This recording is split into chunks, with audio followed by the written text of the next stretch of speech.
Congress versus MIM political fight తో పాత బస్తీలో ఉద్రిక్తత నెలకొంది. అధికార పార్టీ నేత ఫిరోజ్ ఖాన్ నాంపల్లిలోని మజ్లీస్ ఇలాఖాలో పర్యటించడంతో వివాదం మొదలైంది. లోకల్ ఎమ్మెల్యే మాసిద్ హుసేన్ తన అనుచరులతో కలిసి ఫిరోజ్ ఖాన్ పై దాడికి ప్రయత్నించారు. అటు కాంగ్రెస్ కార్యకర్తలు కూడా ఎమ్మెల్యే ఆయన అనుచరులను ప్రతిఘటించడంతో పాత బస్తీలో స్ట్రీట్ ఫైట్ చోటు చేసుకుంది.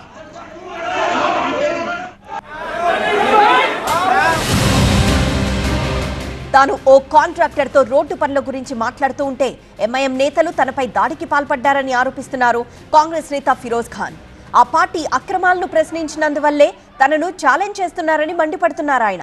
మరింత సమాచారం మా కరెస్పాండెంట్ నూర్ అందిస్తారు. సార్, మీరైతే సీసీ రోడ్డు కార్యక్రమాలు నడుస్తున్నాయి, నేను పరిశీలించడానికి వెళ్ళానని మీరు చెప్పొస్తున్నారు.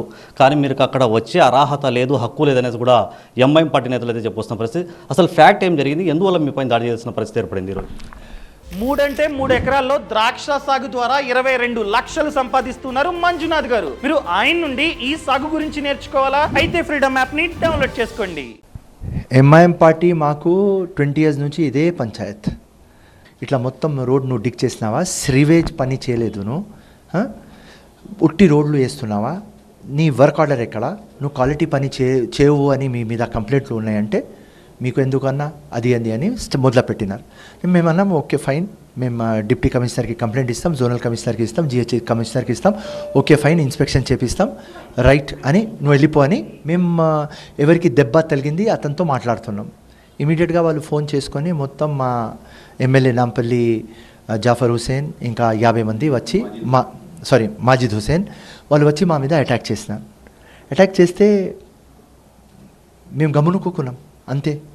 మా గవర్నమెంట్ ఉన్నది, రూలింగ్ గవర్నమెంట్ మొత్తం నాంపల్లి కానీ ఇక్కడ నుంచి చంద్రాయన్ గుట్ట దాకా కానీ వీళ్ళ మోనపల్లి నడవాలి, డెమోక్రసీ నడవవద్దు, అపోజిషన్కి వాయిస్ ఉండవద్దు, ఎవరు కూడా వీళ్ళకు అడగవద్దు, వీళ్ళు ఎట్లాంటి రోడ్లు కానీ అన్ని పనులు కరప్షన్, మామూలు వసూల్, రౌడిజం అన్నీ చేస్తారు, వీళ్ళకు ఎవరు అడగవద్దు.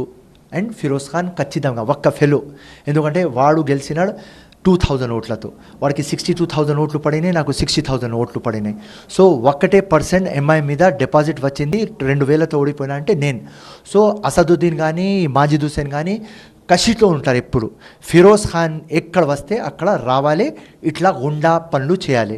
నేను గాంధీవాదిని అనేసి మీరు చెప్పుకొస్తున్నారు, కానీ కొన్ని ప్రాంతాల్లో మీరు అక్రమాలకు పాల్పడుతున్నారు, అక్రమ వసూలు కూడా పాల్పడుతున్నారు అనేసి గత వారం రోజుల నుంచి కొన్ని వీడియోలు సోషల్ మీడియా ట్రోల్ అవుతున్నాయి. దీని గురించి అడిగితే మీరు ఏం సమాధానం చెప్తారు సార్? అది అబ్సల్యూట్లీ రాంగ్. నేను అక్కడ సయ్యద్ నగర్లో కంప్లైంట్ ఇచ్చిన గవర్నమెంట్ ల్యాండ్. వీళ్ళు ఏం చేస్తున్నారంటే ఒక పక్క ఉన్న ఇంటి వాళ్లకు రెచ్చగొట్టినారు. ఆ సర్వే నెంబర్ 31/1 అండ్ మేము మాట్లాడుతున్నాం అది సర్వే నెంబర్ వేరే సర్వే నెంబర్, అది గవర్నమెంట్ ల్యాండ్. మేము గవర్నమెంట్ ల్యాండ్ ఐడెంటిఫై చేసుకొని అక్కడ డబుల్ బెడ్రూమ్లు రావాలి, ఇందిరమ్మ హౌసింగ్ రావాలి అని అది మా యాంగిల్లో మేము చూస్తున్నాం. కానీ ఎవరి ఇల్లులో ఉన్నారు వాళ్ళకు మేము టచ్ చేయం. సో నిన్న ఒక వీడియో వైరల్ అయితే నేను చెప్పిన, ఎవరైనా మా మనుషులు కానీ ఎవరైనా వచ్చి మీకు టచ్ చేస్తే ఇమీడియట్గా పోలీస్ స్టేషన్కి పోయి ఎక్స్ట్రాషన్ కేసు పెట్టండి. వాళ్ళ దగ్గర ఏదైనా ప్రూఫ్ ఉంటే నాకు చూపించమను, లేకుంటే ప్రూఫ్ ఉంటే మీకు పంపించమను, ప్రూఫ్ ఉంటే పోలీస్ స్టేషన్లో కేసు బుక్ చేయమను. నేను మా ఆఫీసర్లకు కంప్లైంట్ ఇస్తా, కమిషనర్కి కంప్లైంట్ ఇస్తా, డీసీకి కంప్లైంట్ ఇస్తా, జోనల్ కమిషనర్కి కంప్లైంట్ ఇస్తా అని నేను ఎవరు విక్టమ్ ఉన్నాడు విక్టమ్తో మాట్లాడుతున్నా. ఇమీడియట్లీ ఆ ఎమ్మెల్యే ఎందుకు రావాలి, 50 మందికి 60 మందికి తీసుకొని రావాలి, మా మీద అటాక్ చేయాలి? సో ఎవరు వాళ్ళ ఏరియాకి మేము పోలేదు కదా, ఒక లీడర్ లాగా, ఇన్ఛార్జ్ నాంపల్లి లాగా, అది నా అర్హత, అది డెమోక్రసీ నాకు రైట్ ఇచ్చింది, 100% చేస్తాం. మేము అస్సలు కాంట్రాక్టర్తో మాట్లాడము అని వెళ్ళిపోతున్నాం. మీరు వచ్చి గొడవ ఎందుకు పెట్టుకున్నారు, మీ మోటివ్ ఏంది, వాళ్ళ బాడీ లాంగ్వేజ్ చూడండి, వాళ్ళ ఇంటెన్షన్ చూడండి, వాళ్ళ నడక చూడండి. ఉట్టి ఫిరోజ్ ఖాన్ అండ్ ఫిరోజ్ ఖాన్కి టీంకి అటాక్ చేయాలి. కెమెరామెన్ రామ్ రెడ్డితో నూర్ మొహమ్మద్, TV9 హైదరాబాద్.